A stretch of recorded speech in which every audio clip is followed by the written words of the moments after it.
Hi guys, my goal in this video is to give you an overview of the subject thermodynamics. So these are the chapters which are important for GATE exam point of view.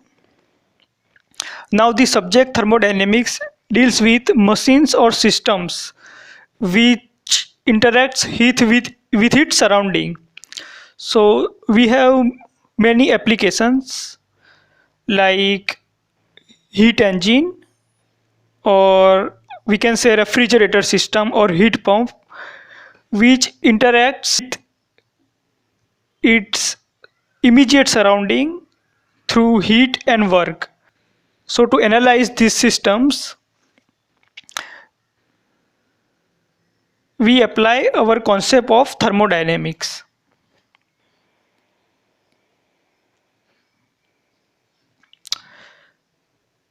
Let's say we have a turbine, a steam turbine. Now this is a thermodynamic system because we supply heat as input energy to this machine and we get output as a shaft work, as a mechanical energy. Now there are two questions which are important as an engineering point of view. Now the first question is, for given amount of heat supplied, how much work we are going to get for given W, for given Q. And second question is, what is the maximum output, what is maximum work we can get for given amount of heat supplied. Now this question is equivalent to what is maximum thermal efficiency of this engine.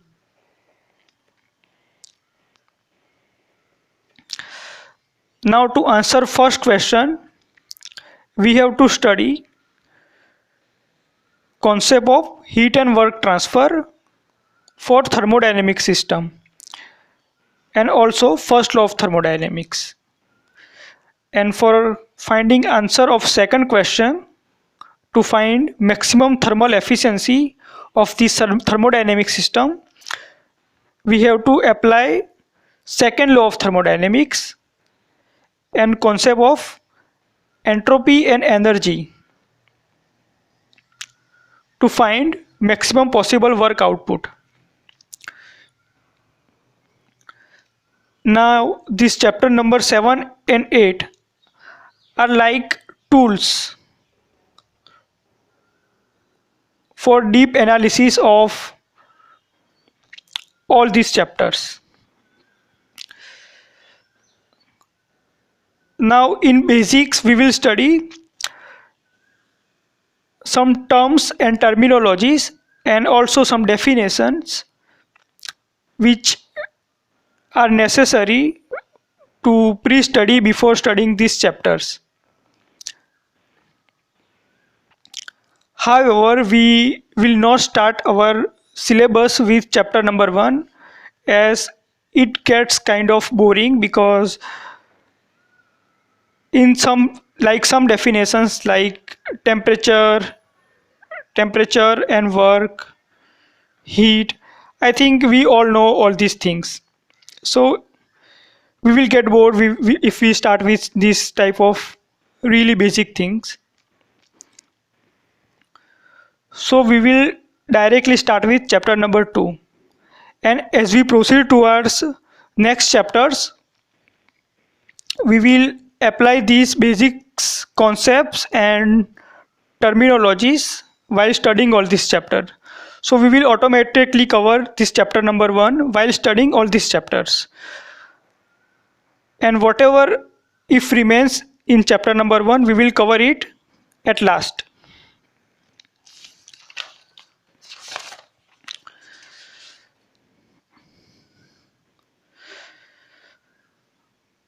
Now let us say we have an internal combustion engine. Let's say this engine is of a bike which is single cylinder internal combustion engine, and this engine takes intake as a petrol. This is intake valve, and this one is output valve of this engine, and this one is a spark plug.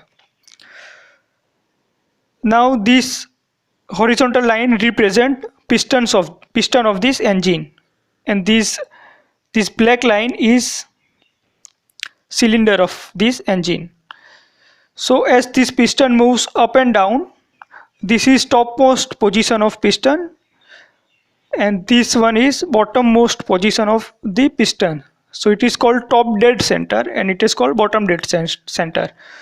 So as piston moves up and down,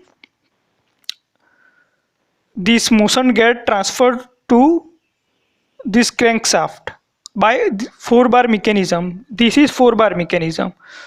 So this linear motion is converted into rotary motion.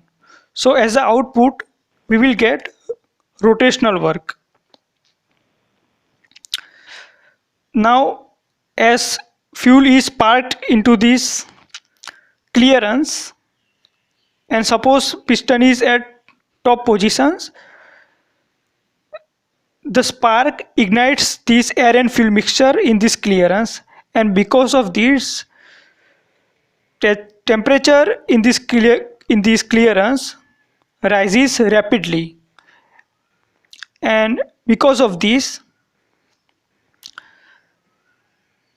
piston moves rapidly from top dead center to bottom dead center, and hence shaft moves by half of revolution, and another half of revolution is completed due to inertia of this system. So due to momentum of this shaft, it revolves again to top dead center. Thus cycle is completed. Now this engine is mounted on an instrument to plot this indicator diagram in testing room.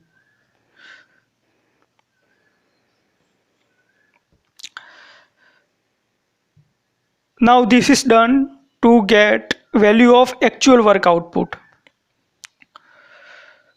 So this indicator diagram is pressure and volume plot of this gas at each and every position of this piston.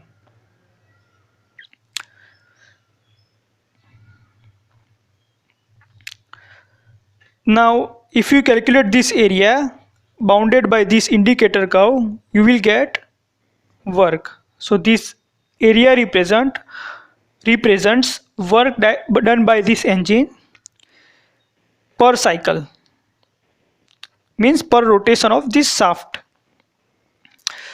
Now we can ask a question to ourselves that can we reduce or can we eliminate this testing procedure? Now in order to do this, we have to simplify this system. This is kind of complicated system, and we have to simplify this system.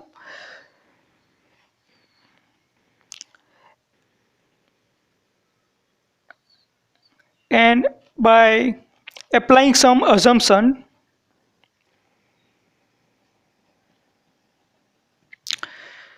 we can prepare a thermodynamic model,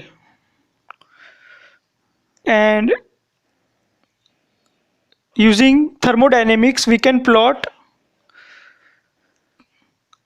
a similar curve, a similar PV diagram, which is not exact to this, like this is an actual curve which is not exact as this actual curve. However, we can get a close approximate curve, something like this. And finally we can eliminate cost of this testing procedure just by using our knowledge of thermodynamics. Now in order to do this, we have to first understand thermodynamic concept of thermodynamic system and thermodynamics processes. So in next couple of videos, I am going to introduce you to all these basic concepts to analyze this system. Now for GATE examination, this book by P.K. Naik is very good book for doing examples and to refer theories and concept. This book by Bowles, Sengel and Bowles is very useful. So in next video we will study thermodynamic systems. So I will see you in the next video.